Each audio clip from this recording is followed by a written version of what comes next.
کسی نے مداخلت کی، جرت کی کہ اس کو تبدیل کیا جائے، لیکن سیاسی قیادت پر بھی تو ایک بہت بھاری ذمہ داری تھی اور رہے گی ہمیشہ۔ قائد اعظم کے جو ساتھی تھے وہ تو سمجھتے تھے کہ ان کا کیا تصور ہے، ان کا فرض تھا کہ وہ واضح کرتے کہ آپ یہ تبدیل نہ کریں، یہ ہمارے لیڈر ہیں، رہنما ہیں، انہوں نے پاکستان کو ممکن بنایا ہے، اور خبردار کہ آپ نے ان کی تقریر کے متن کو تبدیل کرنے کی کوشش کی۔ بی بی دیکھیے، ایک طرف قائد اعظم کی تقریر اور تصور ہمارے ایک رہنما کے طور پر رہنا چاہیے ہمیشہ، لیکن ہم پیورلی فرام دا پاسٹ کو نہ دیکھیں۔ ہر ملک، ساری دنیا تبدیل ہو رہی ہے۔ آج کا کیا تقاضا ہے، ہم کس قسم کے حالات میں رہ رہے ہیں۔ ایک سال بعد قائد اعظم کے یہ کہنے کے United nations declaration on human rights کو ہم نے اپنایا، جس میں پہلی بار دنیا کی ساری ریاستوں نے کہا کہ سارے عوام، ہر انسان ایک دوسرے کے برابر ہے حقوق کے اعتبار سے۔ جاوید جبار صاحب، اور اس پر پاکستان کی دستخط۔ سر آئی ایم سوری، مجھے بریک لینا ہے، بریک لے، آپ کو پتا ہے کہ بریک بہت امپورٹنٹ ہے، سو ایک چھوٹی سی بریک لے کے میں یہیں سے اپنے موضوع کو جوڑوں گی کہ ہم آگے ہمیں بڑھنا کیسے ہے، ہم کیا ابھی بھی اپنی ڈائریکشن صحیح کر پا رہے ہیں، کر پائیں گے، یا ہم واقعی ایک ایلوژن کا شکار رہے ہیں اور رہیں گے۔ بریک کے بعد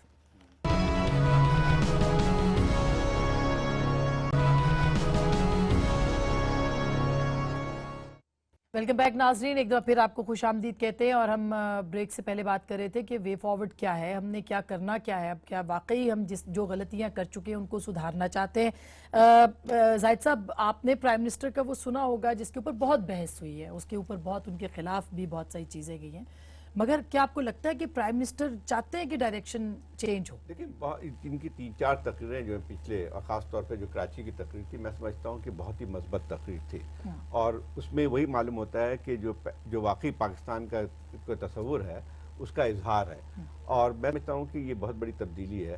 کیا جیسے ہم ابھی بات کر رہے تھے بریک میں کہ وہ وقت تھا جب کہ شہباز شریف کچھ اور تقریر کرتے تھے، یا جو ہے نواز شریف صاحب جو ہے اپنی پہلی حکومت میں امیر المومنین بھی بننا چاہتے تھے، بہت کچھ ہوتا تھا، لیکن مطلب یہ ہے کہ بہت بڑی تبدیلی آئی ہے، اور بہت ہی مثبت تقریر کی بات نہیں ہے، بہت ساری چیزیں اور بھی ہوئی ہیں، جیسے یہ کہ حکومت خاص طور پہ جو ایک لحاظ سے جو شروع میں ہچکچاہٹ تھی انتہا پسندی کے خلاف، یا جو ہے ملیٹنٹ یہ ٹیررزم کے خلاف، اس میں بھی جو ہے بہت فرق آیا ہے۔ ایک چیز صاف معلوم ہوتی ہے کہ جو ہے حکومت کی اب جو ہے کوششیں ہیں کہ وہ اس چیز کو پاکستان میں جو ہے جو اس قسم کی انتہا پسندی اس کو کسی طرح سے راستہ تبدیل کیا جائے۔ مشکلات بہت ہیں، لیکن مسئلہ اصل بات آتی ہے کہ یہ لڑائی ابھی بہت آسان نہیں ہے، اتنی گہرائی میں چلی گئی ہے اس ملک کے اندر مذہبی انتہا پسندی کہ اس کو جو ہے بہت آسانی کے ساتھ ہٹایا نہیں جا سکتا ہے۔ جیسے وزیر اعظم کی جب تقریر تھی اس میں کون سی ایسی بات تھی کہ جس کو آپ جو ہے وہ متنازع بنایا جائے؟ میرے خیال یہ وہی تقریر تھی جو کہ قائد اعظم نے جو ہے وہ کی تھی، اسی کا ایک لحاظ سے، تو اس کے اوپر بھی جو آپ جو پڑھ لیں، جو لوگوں کی سن لیں، تو ایسا معلوم ہوتا ہے کہ پتہ نہیں انہوں نے کون سا گناہ عظیم دے دیا ہے۔ میرے خیال یہ کہ سب سے بڑی پاکستان کے لیے آج جو ہے ایک جس کو کہتے ہیں کہ پاکستان کے تصور اور پاکستان کی بقا کے لیے سب سے بڑی بات یہ ہے کہ جو یہ تفرقہ پیدا ہوا ہے کہ آپ جو ہے یہ کہا جائے کہ بھئی کہ فلانا مسلمان ہے یا فلانا، مجھے بتائیے کہ اسلام یہاں پہ کہاں سے متنازع ہے؟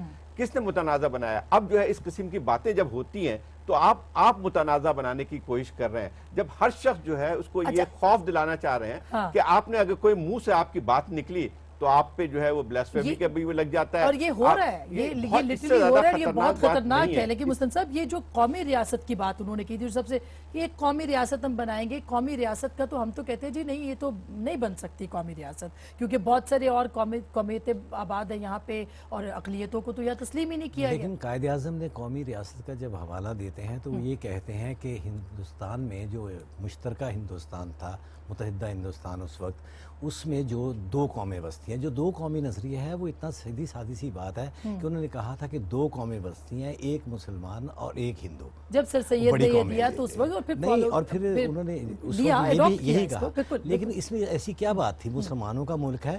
دیکھیے، اسلام ایک آئیڈیل ہے، اس تک پہنچنے کی کوشش کرتے رہنا چاہیے، لیکن یہ مسلمانوں کی ریاستیں ہیں، ورنہ مسلمانوں کی ریاستیں جیسے یہ ہے ایک نیشن سٹیٹ مسلمانوں کی ہے، یہاں مسلمان بستے ہیں اکثریت میں، بے شمار اکثریت میں، تو اس لحاظ سے ہمیں یہ ایک قوم کیوں نہیں ہے، ہم کس طرح نہیں ہے، پوری طرح اس وقت پوری طرح ایک قوم تھے اور اب بھی قوم ہے۔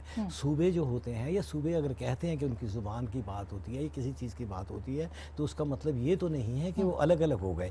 ہمیں دراصل اصل بات یہ ہے کہ ہم وہ سب کچھ کرنا نہیں چاہتے، ہم چاہتے ہیں کہ یا تو ہم ہیں یا میں ہوں یا آپ ہیں، اس کے علاوہ اور کچھ نہیں ہے۔ جو میں کہتا ہوں وہ ٹھیک ہے اور اس کے علاوہ جو آپ کہتے ہیں وہ سب غلط ہے۔ آپ یہ سمجھتے ہیں کہ پرائم منسٹر یہ کر پائیں گے جو انہوں نے کہا ہے اس کے اوپر؟ دیکھیے یہ پچھلے 70 سال میں ایسی بات کسی نے نہیں کہی جو پچھلے چند ہفتوں میں یا مہینوں میں نواز شریف دہرا رہے ہیں مختلف باتیں اسی حوالے سے۔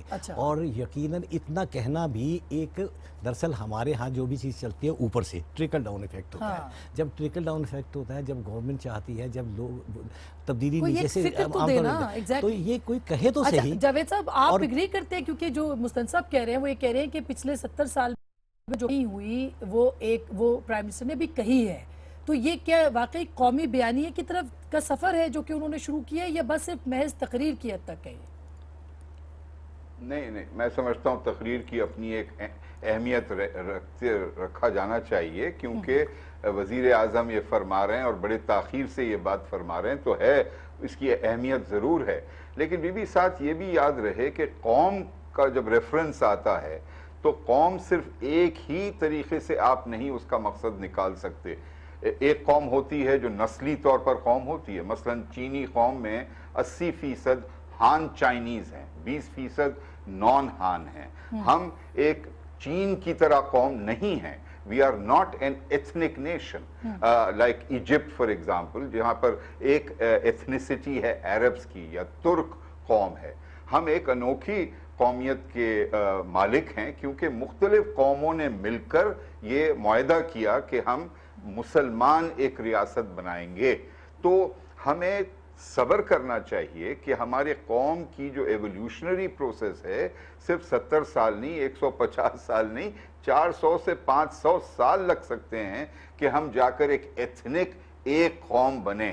اور اگر نہ بھی بنے تو اس کی کوئی ہمیں خدشہ نہیں ہونا چاہیے، کیونکہ ہم اپنی قومی شناخت محفوظ رکھتے ہوئے بھی پاکستان کی قومیت کو اپنا سکتے ہیں، پاکستانیت کے تصور کو اپنا سکتے ہیں، چاہے آپ کسی بھی خطے سے تعلق رکھتے ہوں، چاہے آپ کسی دین سے تعلق رکھتے ہوں۔ لیکن کوئی نقطۂ آغاز تو ہوگا آپ کے خیال میں؟ جی، نقطۂ آغاز تو ہوگا نا اس کا، کوئی آپ کو لگ رہا ہے کہ اس کا آغاز ہو گیا؟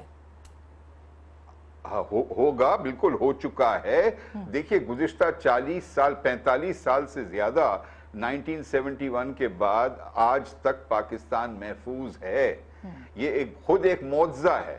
یہ وہ ریاست ہے جس کو سردار ولبھ بھائی پٹیل جو ہندوستان کے داخلی وزیر تھے، وزیر داخلہ تھے، انہوں نے فرمایا تھا کہ جی پاکستان 6 مہینے نہیں بچے گا۔ پہلے تو ہم 24 سال بچ گئے، اب ہم 45 ایئرز تک ہم نے سروائیو کیا ہے۔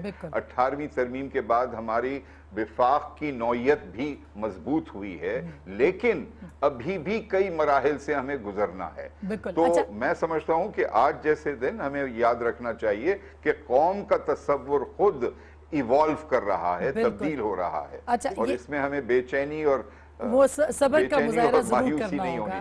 زاہد صاحب میں بریک کے بعد نہ لے لوں آپ کا پوائنٹ آف ویو، کیونکہ مجھے پھر کہا جا رہا ہے بریک کا۔ ایک چھوٹی سی بریک کے بعد ہم واپس آتے ہیں، اس گفتگو کو جاری رکھیں گے پازیٹیو نوٹ کے ساتھ، ہمارے ساتھ رہے گا۔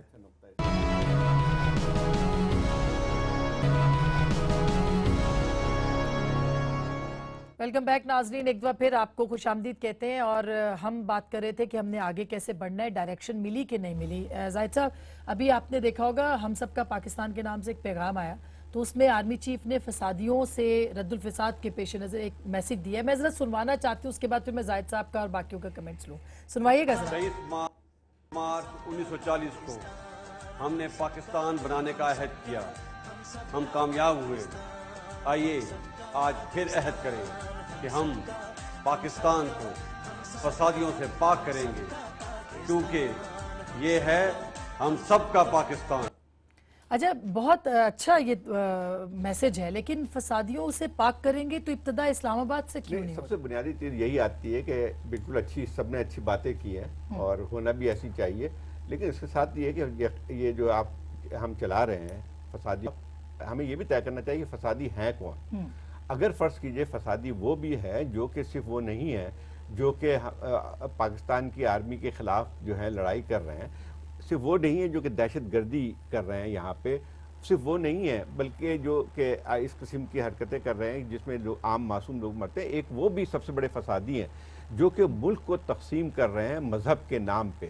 اور جب تک وہ ایکسٹریمزم آپ نہیں اس کو کریں گے، آپ جو ہے اس ملک کو جو ہے جو وعدے ہم کر رہے ہیں لوگوں سے وہ پورے نہیں ہو سکتے ہیں. اب مسئلہ یہ آتا ہے کہ آپ مجھے بتائیے کہ سب سے بڑا پاکستان میں خطرہ کیا ہے؟ سب سے بڑا یہ ہے اس وقت میں سمجھتا ہوں کہ جب آپ مذہب کے نام پہ لوگوں کو تقسیم کریں، یہ سب سے بڑا ہے.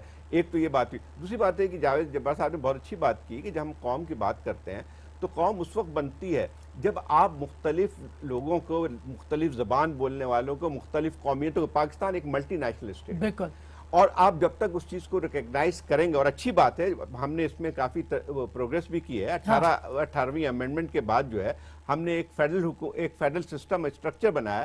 لیکن وہی بات آتی ہے کہ جو بعض لوگوں کا خیال یہ ہے کہ کوئی قوم اوپر سے مسلط کی آتی، نہیں، سب مسلمان ہیں لیکن سب کی اپنی زبان بھی بولتے ہیں، اپنی قومیت سے بھی تعلق رکھتے ہیں، اور اس چیز کو ہمیں تسلیم کرنا پڑے گا. اور اسی کے ساتھ اگر لوگوں کو ان کے جو ہے حقوق ملیں گے تو ایک مضبوط پاکستان بنے گا. اور وہ اس کے لیے مستنصر پھر یہ اس کے لیے کیا ہوگا؟ کیونکہ جو میں نے بائٹ چلائی نا تو اس کا ایک پرپز ہے کہ مطلب ہم یہ کہتے ہیں کہ ہم دہشت گردی کے خلاف ایک نیریٹو بنانے کی بات کریں، اور وہ نیریٹو جو ہے، دوسرا جو نیریٹو ہے وہ بڑا سٹرونگ ہے خود آپ کے دارالحکومت کے اندر، اور سٹرونگ ہوتا چلا جا رہا ہے.